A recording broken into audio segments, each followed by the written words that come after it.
আমাদের এই চাষবাসে প্রচণ্ড জলের অভাব, জলের জন্য আমরা চাষ করতে পারছি না।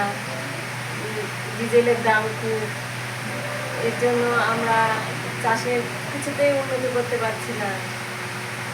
তা এর ব্যবস্থা করতে হবে সবাইকে। তা আপনার বাড়ি কোথায়? আমার বাড়ি ভীমপুর। ভীমপুর। আপনার স্বামী চাষ করে, তাই তো? কিন্তু চাষে বলছেন আপনি আগের মতো কোনো ফসল আমরা তুলতে পারছি না, কারণ জলটা পাওয়া যাচ্ছে না। বাবা, তার মানে বলতে চাইছেন মানে সব কিছুরই দাম বেড়ে গিয়েছে, কিন্তু আপনারা দাম পাচ্ছেন না? না না, আচ্ছা, একদমই দাম পাচ্ছি না। আপনার নাম? আমার নাম বকুলি বিশ্বাস, ভীমপুর, তাই তো? ঠিক আছে। যে দাবিগুলো এবারে নির্বাচনে আমরা তুলেছি মানুষের কাছে, আমাদের এই লোকসভা কেন্দ্র হচ্ছে কৃষি প্রধান এলাকা। স্বভাবত এই সময়কালে কৃষকরা ফসলের দাম পাচ্ছে না, এক। 2 নম্বর, চাষের খরচ বেড়ে গেছে। কেন না, পেট্রোল ডিজেল সারের দাম যেভাবে বেড়ে গেছে এবং তার জন্য চাষের যে বিঘেপতি খরচ, সেই খরচ বেড়ে গেছে।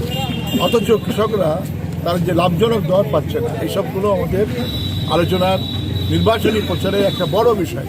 আরেকটা হচ্ছে যে ক্ষেতমজুরদের যে কাজ, আমাদের বিস্তীর্ণ গ্রাম আছে যেগুলো ক্ষেতমজুর অধ্যুষিত, সেই ক্ষেতমজুরদের গ্রামের বিষয়টাও, তাদের যে মজুরির যে বিষয়টা এখানে উত্থাপন হয়েছে।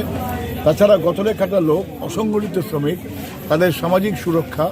আমাদের এই যে আজকে যে 73 বিধানসভা, বড় বড় গ্রামে হাজার হাজার ছেলে, তারা পরিযায়ী শ্রমিক। মমতা ব্যানার্জির 11 সালের পর থেকে রাজ্যে কোনো কাজ হয়নি। এই গ্রামের ছেলেরা, তারা সে দুর্গাপুজো বলুন, ঈদ উৎসব বলুন, তারা ঘরে ফিরতে পারে না, তাদেরকে বাইরে পড়ে থাকতে হয় শুধুমাত্র দুবেলা দুমুঠো খাওয়ার জন্য। পরিযায়ী, সেই পরিযায়ী শ্রমিকদের যন্ত্রণার কথাগুলো আমরা তুলেছি, যে তাদের সামাজিক নিরাপত্তা এবং তাদের যে কাজ, সে কাজ দিতে হবে। এই বিষয়গুলো আমাদের আলোচনা আছে।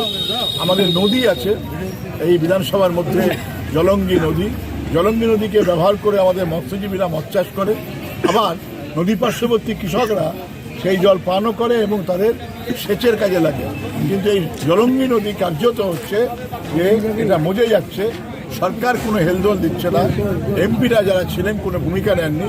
আমরা বলেছি পরিবেশ এবং জল দূষণ এবং নদীকে আরও সচল করবার জন্য এই নদী পরিবেশ রক্ষার ক্ষেত্রে নদীকে সংস্কার করতে হবে। এটা আমাদের একটা ইম্পর্টেন্ট দাবি।